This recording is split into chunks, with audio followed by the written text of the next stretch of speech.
है आपका इस वीडियो में वॉइड मैरिज के केस में क्या 498 ए आईपीसी का ऑफेंस लग सकता है किसी के खिलाफ। क्या उसके अगेंस्ट एफआईआर रजिस्टर होनी चाहिए 498 ए आईपीसी के अंडर अगर वॉइड मैरिज है। क्या उसकी कन्विक्शन, उस पर्सन की कन्विक्शन हो सकती है। इन सब बातों का आंसर जो है हम इस वीडियो में देखेंगे। सुप्रीम कोर्ट ऑफ इंडिया का एक काफ़ी इंपॉर्टेंट फैसला है जिसके बारे में इस वीडियो में मैं आपको डिस्कस करूंगा। एक पुराना फैसला भी है 2002 का, वो भी हम इसमें वीडियो में डिस्कस करेंगे। क्या इसके फैक्ट्स थे केस के और कैसे सुप्रीम कोर्ट ने बोला कि वॉइड मैरिज के केस में 498 ए में कन्विक्शन नहीं हो सकती। ठीक है, पहले सबसे पहले हम देखते हैं 498 ए आईपीसी है क्या। वैसे तो अगर आप लोग ने थोड़ा सा भी मान लो इस तरह की कोई लिटिगेशन फेस कर रहा है या आपने कुछ पढ़ा हो 498 ए के बारे में, तो बहुत कॉमन ये सेक्शन है, आजकल बहुत ज़्यादा मिसयूज़ हो रहा है 498 ए आईपीसी का सेक्शन। हस्बैंड और relative of husband of women subjecting her to cruelty. अगर किसी एक मैरिड वुमेन को उसका हस्बैंड या उस हस्बैंड के जो भी रिलेटिव हैं किसी तरह की क्रुएलिटी, वहाँ पर उसको अत्याचार उसके ऊपर कुछ करते हैं, तो 498 ए आईपीसी के अंडर एफआईआर रजिस्टर हो सकती है और वहाँ पर सजा भी हो सकती है। तो सेक्शन क्या बोलता है, हुएवर बीइंग द हस्बैंड और the relative of the husband of a woman subject such woman to cruelty shall be punished with imprisonment for a term which may extend to 3 years and shall also be liable to fine।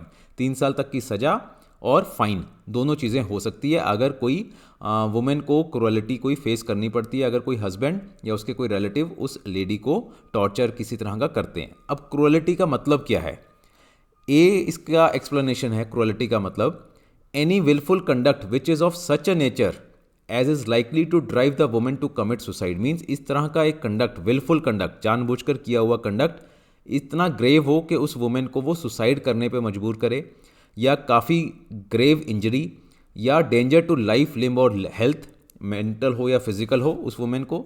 या फिर B explanation बोलती है harassment of the women where such harassment is with the view to coercing her or any person related to her to meet any unlawful demand for any property or valuable security. Means अगर उसको harass किया जाए उस lady को कि कोई unlawful demand को पूरी करने के लिए, जैसे बहुत बार एलिगेशन लगते हैं कि डाउरी जो है, डाउरी डिमांड अगर हस्बैंड करे या उसका कोई रिलेटिव करे उस मैरिड लेडी से कि आप पैसा लेके आओ, कोई प्रॉपर्टी लेके आओ, कोई वैल्यूएबल सिक्योरिटी, तो अगर वो लेडी ना कर सके, उसकी हरासमेंट उसको फेस करनी पड़े उसके लिए, या उसके किसी जो वाइफ है उसके कोई पेरेंट्स को, ब्रदर सिस्टर या कोई भी फैमिली मेम्बर को, तो वो जो है 498 के एम्बिट में आता है। तो ये दो एक्सप्लेनेशन है क्रुएलिटी की। तो 498 ए आपको आ गया क्लियर। अब ये judgement I P Shiva Kumar and others versus state, 9 फरवरी 2023 को डिसीजन आया था। इसके अगर मैं ब्रीफ में फैक्ट्स बताऊं तो वहाँ पर जो एपिलांट नंबर 1 था, हस्बैंड था, उसकी शादी होती है 2003 में। शादी के कुछ दिन बाद ही कुछ डिस्प्यूट्स वगैरह स्टार्ट हो जाते हैं और दो पार्टीज थी वो अलग अलग रहना शुरू कर देती है। प्रोसिक्यूशन विटनेस जो 1 थी, वाइफ, उसने एक पुलिस कंप्लेंट दी डीएसपी को कन्याकुमारी में। इन्वेस्टिगेशन हुई, चार्जशीट फाइल हो गई वहाँ पर 498 आईपीसी में, सेक्शन 3 और 4 डाउरी प्रोहिबिशन एक्ट में। 4 लोगों के खिलाफ, हस्बैंड हो गया, mother in law, father in law and brother in law. Trial conduct हुआ, जो जेएमआईसी था वहाँ का, कन्याकुमारी का डिस्ट्रिक्ट तमिलनाडु का, उसने कंक्लूजन जब हुआ, ट्रायल ख़त्म हुआ, तो सभी को एक्विटल दे दिया। उन्होंने बोला कि कोई जो इसमें ऑफेंस था इसका कहीं पर कुछ साबित नहीं होता है, तो उनको सबको चारों को एक्विटल दे दिया। स्टेट ने अपील की हाई कोर्ट में, इवन जो वाइफ थी उसने भी अपनी रिवीजन पिटीशन फाइल की हाई कोर्ट में, और अपील जो थी वो पार्टली अलाउ हो गई। जो पहले 3 एक्यूज थे उनका जो एक्विटल था उसको सेटिसाइड करके उनको कन्विक्ट कर दिया हाई कोर्ट ने 498 आईपीसी सेक्शन 3 और 4 डाउरी प्रोहिबिशन एक्ट में। Means mother in law, father in law और हस्बैंड को कन्विक्शन हो गया। वहाँ पर मैटर पहुँच गया सुप्रीम कोर्ट। सुप्रीम कोर्ट में बताया गया कि उनकी जो शादी थी 2021 में, high court of Madras Madurai bench ने 25/2/2021 को वो मैरिज जो थी नल एंड वॉइड डिक्लेयर कर दी है। ड्यूरिंग द प्रेगनेंसी जो भी हुई है डेवलपमेंट, 2021 में मैरिज जो है वॉइड डिक्लेयर हो गई। अब सुप्रीम कोर्ट ने जब ये देखा, जब उनको बताया गया कि मैरिज जो थी एपिलान नंबर 1 जो हस्बैंड था और PW1 वाइफ, उनके बीच में नल एंड वॉइड है, तो उन्होंने क्या बोला सुप्रीम कोर्ट ने, ये सुनते ही, as such the conviction under section 498 IPC would not be sustainable in view of the judgement of this court in case of Shivcharan Lal Verma case supra. Means अगर 498 ए में कोई कन्विक्शन हुई है और मैरिज जो है वॉइड डिक्लेयर होगी, मीन्स मैरिज ही नहीं थी उनके बीच में कोई भी, मीन्स हस्बैंड एंड वाइफ का रिलेशन ही नहीं था। क्योंकि 498A में अगर आपने देखा हो, अगर हम दोबारा देखें 498A में हस्बैंड और रिलेटिव ऑफ हस्बैंड है, तो अगर हस्बैंड ही नहीं है तो इसका मतलब है वहाँ पर कन्विक्शन सस्टेन नहीं कर सकती। एक पुराना केस था सुप्रीम कोर्ट का, शिवचरण लाल वर्मा का, वो अभी मैं डिस्कस करूँगा उसके बारे में आगे। तो उसमें उसका हवाला देते हुए सुप्रीम कोर्ट ने कहा कि सस्टेन नहीं कर सकती क्योंकि मैरिज जो है इटसेल्फ वॉइड डिक्लेयर हो चुकी है। So far as the conviction under 3 and 4 of dowry prohibition act is concern, the learned trial जज by an elaborate reasoning arrived at after appreciation of evidence has found that prosecution has failed to prove the case beyond reasonable doubt. In an appeal revision, High Court could have set aside the order of acquittal only if findings as recorded by the trial court were perverse or impossible. तो उन्होंने बोला कि जब trial court ने पूरी एक elaborate reasoning देकर section 3 और 4 में भी उनको एक्विटल दिया है, तो हाई कोर्ट जो है उसको सेट असाइड नहीं कर सकता।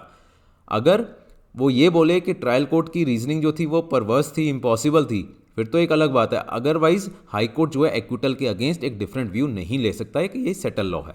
तो 3 और 4 से भी उसको बरी कर दिया। 498 है तो सस्टेन नहीं कर सकता क्योंकि वॉइड मैरिज है। तो ये सुप्रीम कोर्ट का फैसला आ गया। अब सुप्रीम कोर्ट का जो फैसला था शिवचरण लाल वर्मा वाला केस, वो हम यहाँ पर डिस्कस करते हैं further. Shivcharan Lal Verma versus state of Madhya Pradesh का था, 2002 का पुराना केस था। इसके अगर छोटे से फैक्ट्स मैं ब्रीफ में बताऊँ आपको, इसमें प्रोसिक्यूशन की जो कहानी थी उसमें ये था कि शिवचरण था एक आदमी, उसकी वाइफ थी कलंदी। शिवचरण ने सेकंड मैरिज कर ली मोहिनी से, but after marriage both Kalindi and Shivcharan tortured Mohini as a result of which she ultimately committed suicide by burning herself. Shivcharan और कालिंदी तो रह ही रहे थे। शिवचरण ने उसकी मैरिज के साथ साथ एक सेकंड मैरिज कर ली, डिवोर्स नहीं हुआ था उसका कालिंदी के साथ, सेकंड मैरिज कर ली मोहिनी के साथ। ये एलिगेशन है कि मोहिनी को बहुत ज़्यादा टॉर्चर किया गया, कालिंदी ने भी और शिवचरण ने भी, जिसकी वजह से मोहिनी ने सुसाइड कमिट कर ली, अपने आप को जला लिया। इंसिडेंट अक्कर हुआ उसी घर में जहाँ पर शिवचरण का जो घर था। कालिंदी और शिवचरण एक कमरे में थे, मोहिनी जो थी दूसरे कमरे में थी वहाँ पर। सेशन जज ने दोनों को कन्विक्ट कर दिया 498A में भी और 306 इज अबेटमेंट टू सुसाइड, क्योंकि उसने सुसाइड कर ली कि उसने अबेटमेंट किया, उनको अबेट किया सुसाइड में। और 498A में हाई कोर्ट ने अफर्म कर दिया कन्विक्शन, मैटर सुप्रीम कोर्ट पहुंच गया। अब सुप्रीम कोर्ट ने क्या बोला कि जब शिवचरण की ऑलरेडी एक शादी हो चुकी है, चल रही थी कालिंदी के साथ, सेकंड मैरिज, पहली मैरिज के दौरान ही सेकंड मैरिज जो है मोहिनी के साथ, वो वॉइड मैरिज है ऑन द फेस, क्योंकि वहाँ पर एडमिटेड फैक्ट था कि पहले वो शादीशुदा है, उसका डिवोर्स नहीं था और ये सेकंड मैरिज थी उसकी during the subsistence of first marriage. तो alleged marriage with Mohini during the subsistence of valid marriage with Kalindi is null and void. उन्होंने साफ बोला कि नल एंड वॉइड मैरिज है। We therefore set aside the conviction and sentence under 498A of IPC।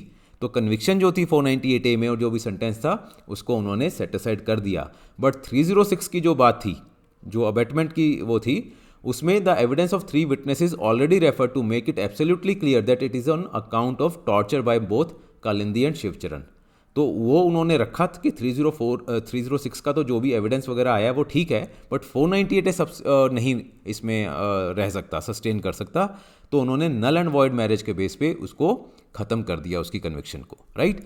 तो ये बहुत ज़्यादा इंपॉर्टेंट है क्योंकि बहुत सारे मैंने केसेस देखे जहाँ पर सेकंड मैरिज है, पहली मैरिज से डिवोर्स नहीं हुआ है, सेकंड मैरिज एब्सोल्युटली वॉइड है, जो हमारा हिंदू मैरिज एक्ट बोलता है कि अगर पहली मैरिज से डिवोर्स नहीं है, सेकंड मैरिज कोई भी कर लेता है तो 498A अट्रैक्ट नहीं हो सकता। और कोई सेक्शन हो सकता है मे बी, बट 498A नहीं। तो इसके रिगार्डिंग अगर आपको कोई लिटिगेशन है या कुछ ऐसा केस आप देख रहे हैं तो वहाँ पर आप इन जजमेंट्स की हेल्प ले सकते हैं। कोई और अगर आपकी क्वेरी है तो आप मुझे इस व्हाट्सएप नंबर पे मैसेज ड्रॉप कर सकते हैं, right. Thank you and all the best.